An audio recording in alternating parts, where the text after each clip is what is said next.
I have not been to Minnesota in probably 20 years. Bring your ass. Welcome to Flagrant Howls, a Minnesota Timberwolves lifestyle podcast.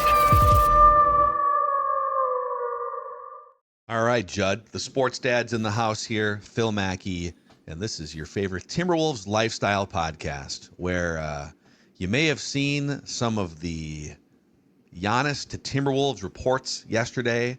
Maybe you saw some stuff flashing across your social media. So we are here to give you the latest on what should we call it? It's not like a gate. It's not like Giannis Gate. It's not like a controversy. Giannis Watch. Giannis Watch. Yep. It's only a matter of time, ellipses, before he's traded somewhere. That's right. And it might be here. Could it be here? Huh? Giannis Watch. I love it. And we'll get into also the Wolves with a nice little win last night. Oklahoma City didn't have their full allotment of a championship roster, but the Wolves were pretty much up by 15 or 20 the entire night. So a nice little win there on Prime. But a shout out to MSP Plumbing, Heating, and Air here, Judd. Yes, absolutely. And, you know, folks, we just went through another one of those blasted cold snaps where it is miserable outside.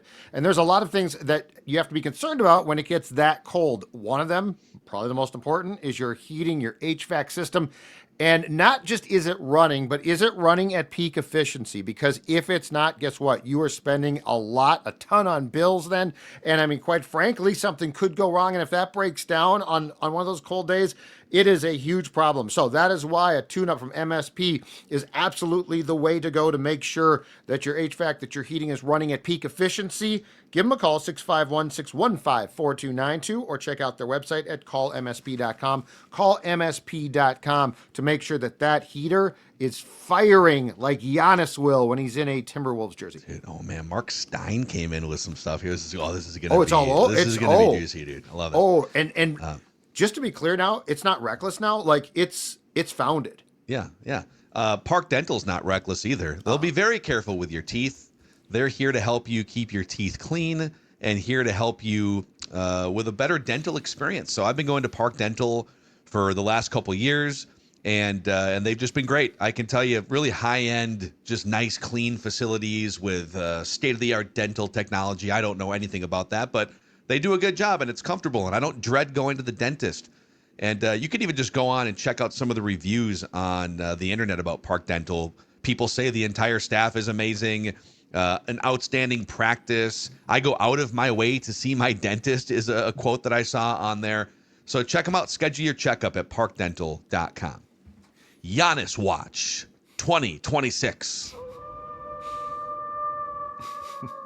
All right. When reckless speculation turns very real here. Yep. Those of you who celebrate real and world. embrace the reckless speculation lifestyle, you know, the real ones know that we started talking about this in the summertime, and a lot of you laughed. How could the Wolves?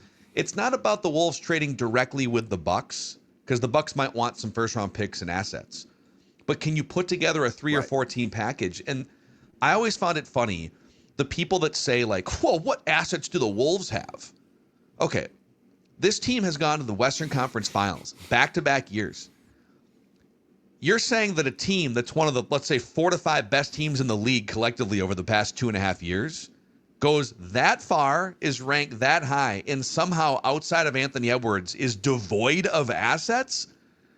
If that's the case, how good is Anthony Edwards just dragging this carcass of an organization along? And that is not the case, by the way. Yes, there's some nice assets here, man.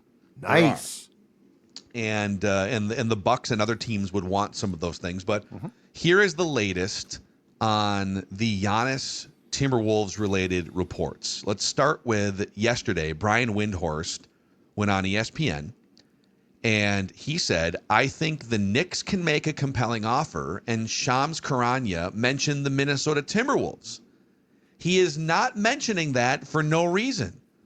This is something, from what I understand, that Giannis has interest in. The Timberwolves don't have draft picks, and they don't have the young players, like all of it needed to work directly with the Bucks. Yep. They have to center around veteran players, and that's something that we should keep an eye on as well. So you would send veteran players over to other teams. Other teams would send assets, and that's how the 3-4 team crazy trades get put together. Then we go over to, let's see here. This is Heat Central.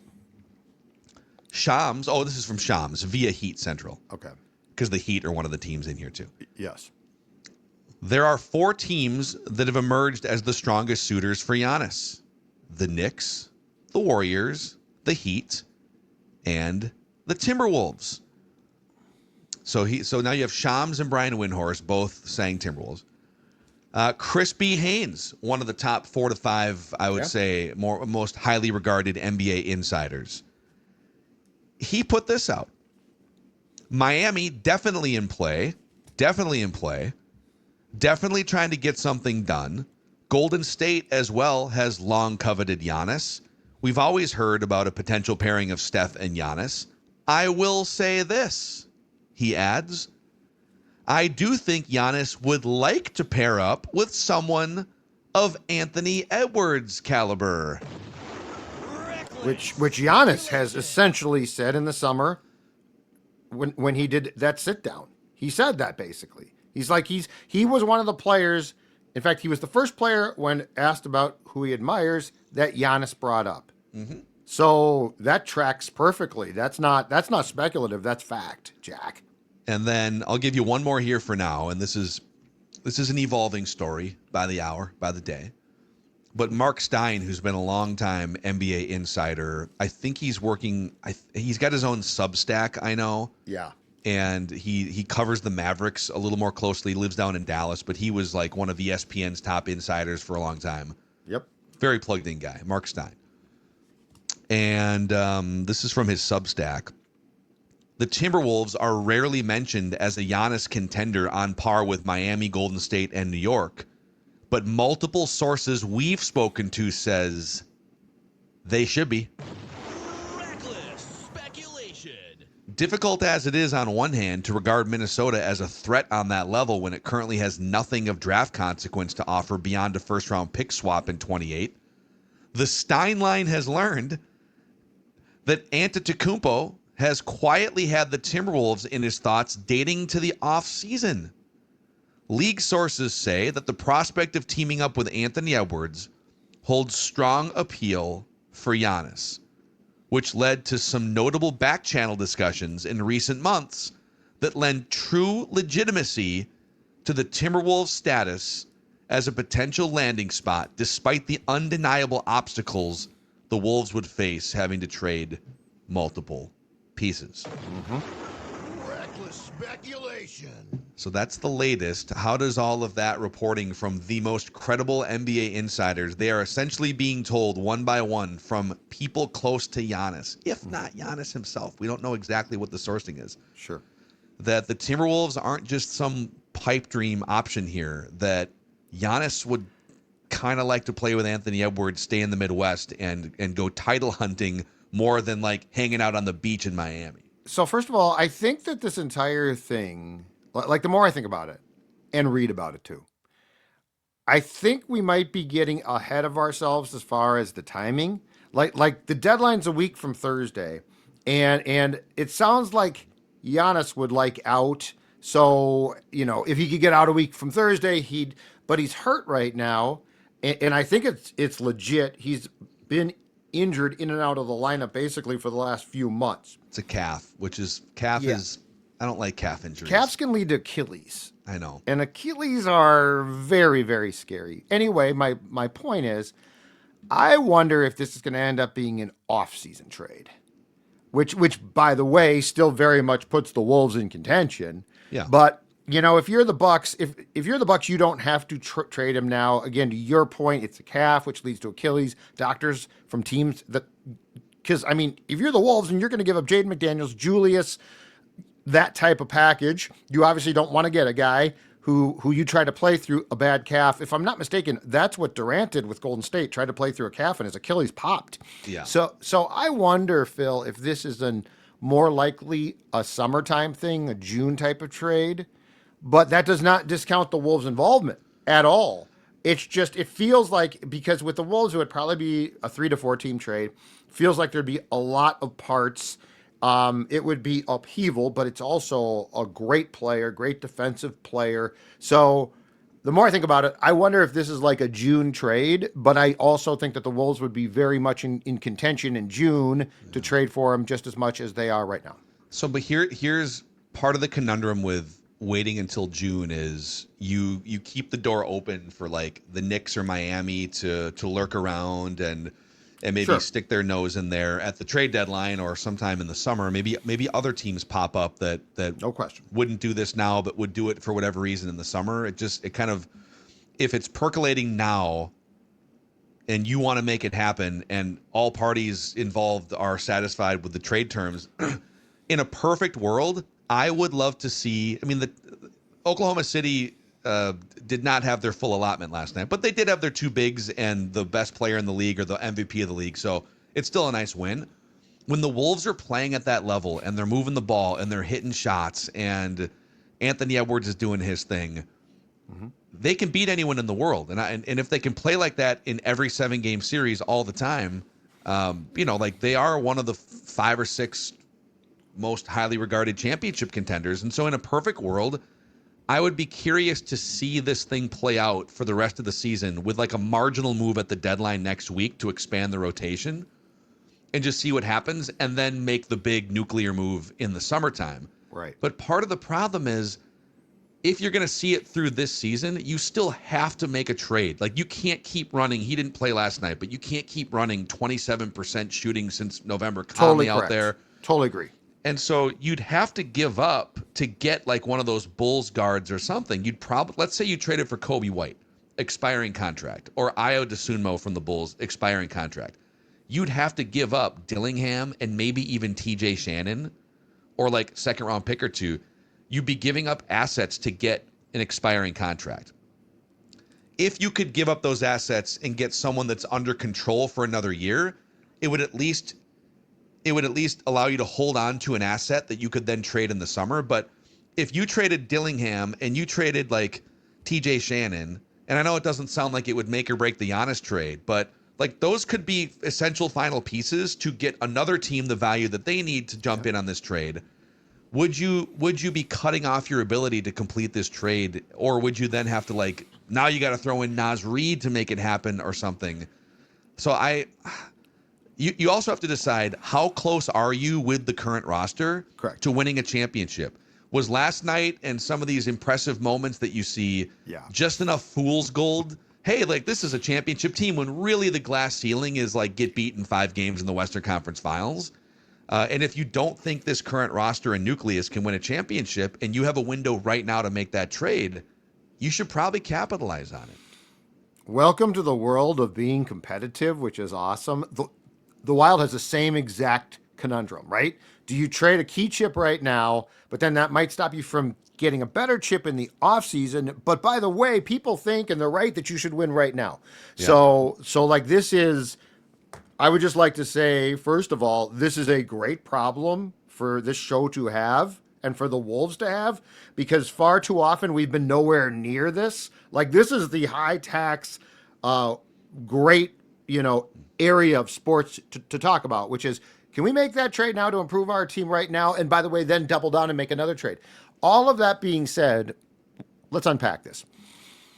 The fact that Giannis has injury issues does concern me a lot as far as the more I thought about this, plugging him in right now, because you don't want to force him. Like if he is not in great shape, like if he tries to come back, you could cause a real problem there. And then you are really screwed. So you're in real trouble.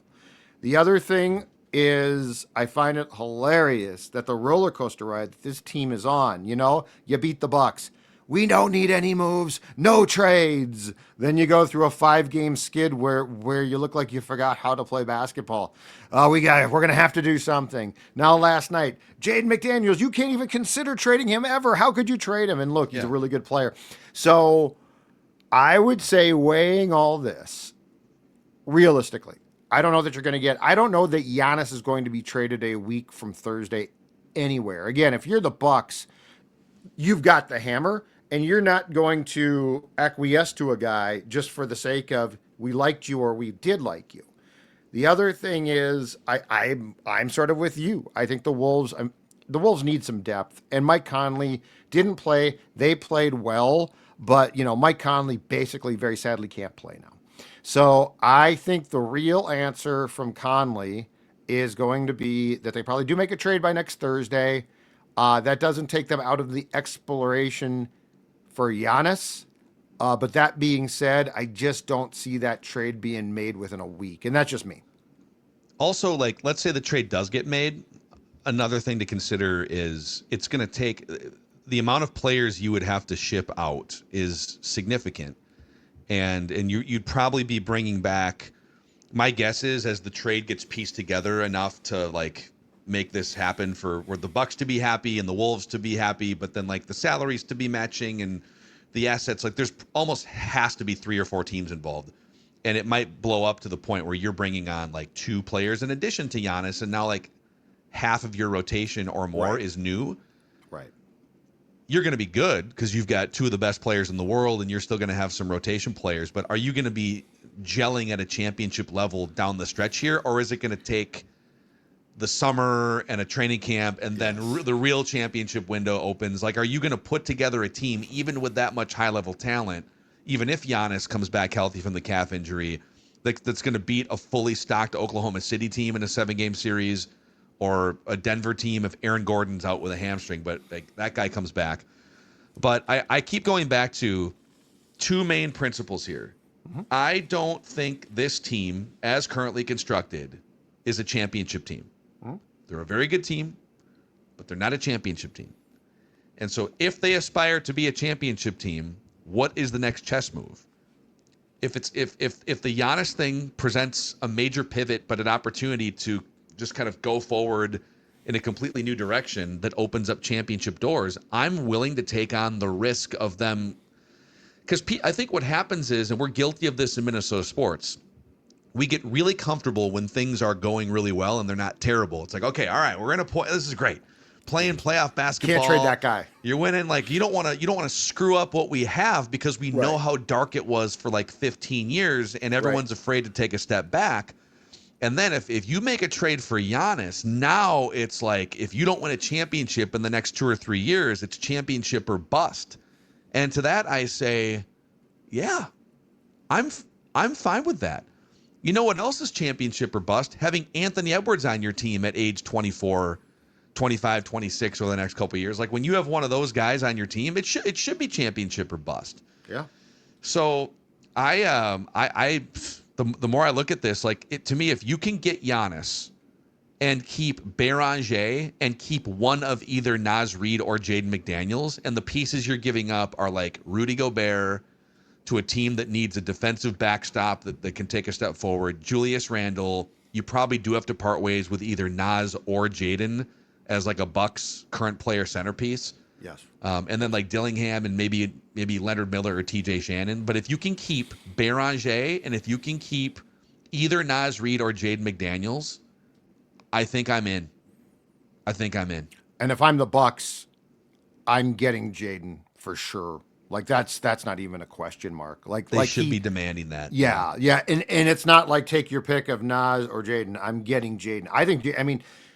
Jaden to me remains a little bit untapped, but when he fulfills, like, with how his game has grown, when he fulfills his potential, like last night, I want that player. And so, yeah, the more I think about it, I just don't know that it gets done. Like, I don't know he gets traded, period, by next Thursday. I mean, I'm saying anywhere. Do me a favor. Take the favorites that you read for Giannis to be traded to and rank them for me, as far as, like, because Steph Curry, yeah, I'm playing with Steph Curry, but he's 37. So like, I'd like to hear your rankings of the prohibitive favorites right now to get him. And I will do that after you rank your favorite places in the North Loop to go get some food. Starting with number 1, what would that be for you? My first round draft pick, I'm stepping to the podium right now, and I am selecting first overall Burrow, because it's a North Loop staple. Here's the thing, too. Great for date night, because we're talking small plates here that are showcasing the best of this state's seasons. Lunch runs Monday through Friday, 11 to 2. And by the way, lunch includes the Parlor Burger. So you can get, just upstairs, you can get the Parlor Burger at Burrow. And I'm going to tell you right now, if you get that, you are winning at life. Great selection also of tap beers, craft cocktails. And Burrow is a great place to stop. As you can see right there, it's a great place to hang out as well. And there is a QR code on the screen. And here's why. Because if you go and click on that QR code right now, you are going to be able to set up a reservation and find out what the sports dad is talking about. There's that parlor burger. Oh my God, is that outstanding? So anyway, first overall and a guarantee to hit generational talent, if you will, you're going to Burrow. And then Victory Tire also powering this recklessly speculative edition of Flagrant Howls. I am ranking places I love, and at Victory Tire and Otto, guess what? They believe in relationships, and their goal, it's very simple. It's to serve customers for the long term with personalized, trustworthy, and consistent service. A family-owned business established right here in Minnesota back in 1997. Victory, by the way, has an industry-leading 5-year, 50,000-mile, that's right, 5 years, 50,000-mile warranty on all new parts as well. And schedule an appointment at any of their 20-plus Twin Cities area locations. Just go to victorytireandauto.com. Tell them that the Sports Dad sent you, and you're going to get $25 off any oil change as well. Quality work, genuine care for all of life's miles at Victory Tire and Auto, as you can see on my nice cap right here. All right, there are definitely others have done a lot more work on like what assets do all of these teams have, but I believe the Warriors have the most immediately tradable draft assets. I think you're right. Yes, I've seen lists. So if it's just how easy is it for one of these teams to work directly with the Milwaukee Bucks, I believe it is the Warriors, because I think they have control of each of their next handful of first round picks, like 2026, 27, 28, 29, 30. Okay. You'd probably have to use the Jimmy Butler contract, I guess, as like a filler. That's been in there. Yeah. And then like Kuminga, there's been Kuminga trade talks. And so if would the Bucks want like just that treasure trove of first round picks? And then now when you say like rank the teams from like a Giannis standpoint?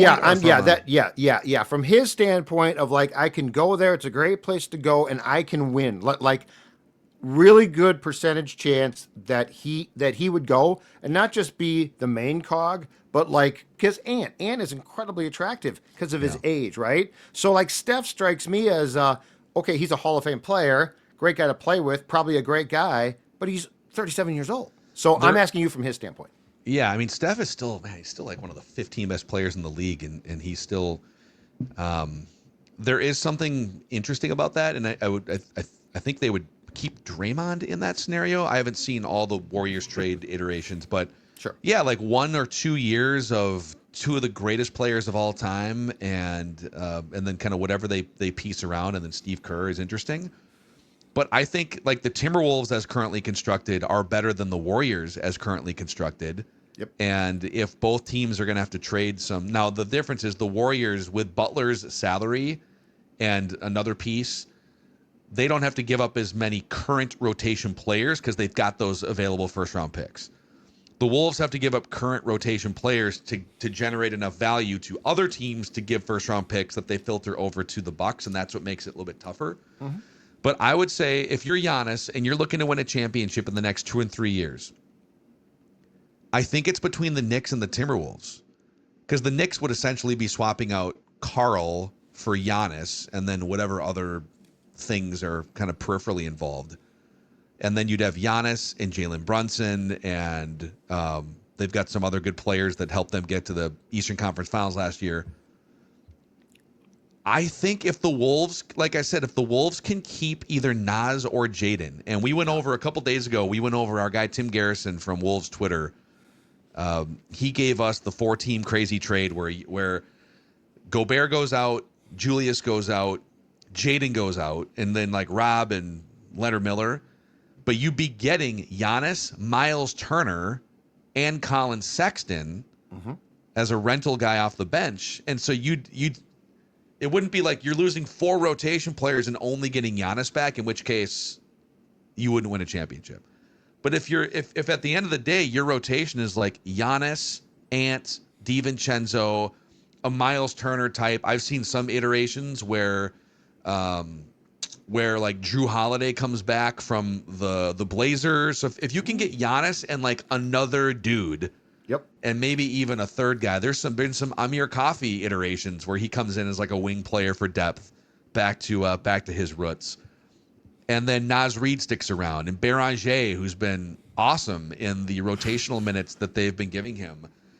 Then I think it's the Wolves. And plus, not to mention, if you go to the Warriors and let's say Giannis, if he can stay healthy enough, has like there's like 3 years left of control on his contract. Sure.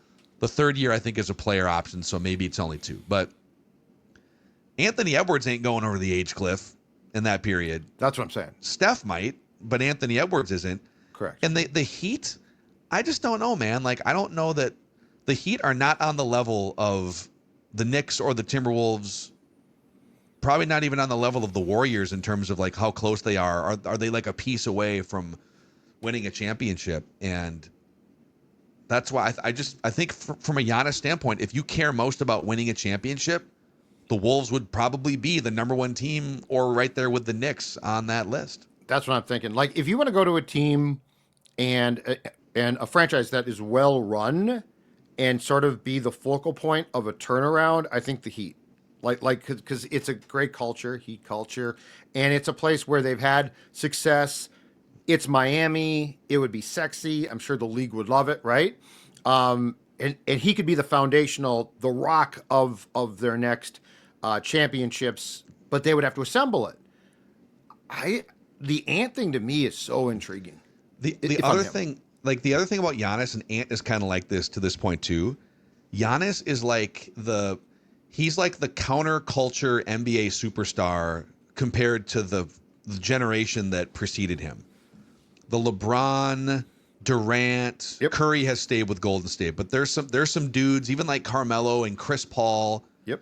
who spent years and years jumping from different team to different team, hunting for super teams, James Harden, hunting for championships. And he's never been a part of like that little clique. There's been overtures for years and years about him going to a bigger city and a bigger market. And now the Lakers are coming in on some reports right now. And Giannis has stayed loyal to Milwaukee and helped deliver a championship to Milwaukee. And only now, when it just looks untenable for them from a roster perspective, like they probably have to find a new coach. He's just kind of hit the same spot that Garnett hit, quite frankly, with the Timberwolves back in the day, where it's like, dude, you might only have 2 or 3 years left. Yes. It probably isn't going to happen here, and nobody would really blame you at this point. And the difference actually is KG never won the championship with Minnesota. Giannis did. Like, Giannis has fulfilled everything for Milwaukee. So my point here is, if it came down to, you could just be the next guy to go to Dwayne Wade and Shaq delivered a championship, and then LeBron and Bosh and Wade and their super team, and like they got pretty far with Butler. You could just be like the next superstar in a line of mercenary superstars to go to Miami or the Lakers. Yeah, you're right. The Knicks are a little more interesting because they haven't won a champion. It's this legacy organization. They haven't won a championship since the early 70s. And so would there be some appeal to be the guy that put that franchise back on the championship map? I could see that. Mm-hmm. But if that dude became, with Anthony Edwards, the centerpieces for delivering the first ever championship to this dormant market relative to the rest of the league, I think he views himself more in that light than like, I'm going to go hop to the Lakers or the Heat and just be like a long list of names of superstars that have come through. Yeah. Or in his case, championship hunt, not being concerned about the city, but being concerned about, like, you get to play with Ant. I just saw your text. We got to go. It looks like. Yep. Holy cow, dude. The Vikings just fired Kwesi. It's like I woke up and this is my dream day. Oh my God. I'm the only person who's like, this is my dream day. All right. That's a wrap on Flagrant Howls. Falvey out with the Twins. Kwesi out with the Vikings. Giannis maybe in with the Timberwolves. Tim Conley and Bill Guerin below their desks. Hey, Billy, where'd you go? I'm down man. here below my desk. For the Sports Dad, I'm Phil, and this has been another edition of Giannis Watch 2026, where reckless speculation becomes reality.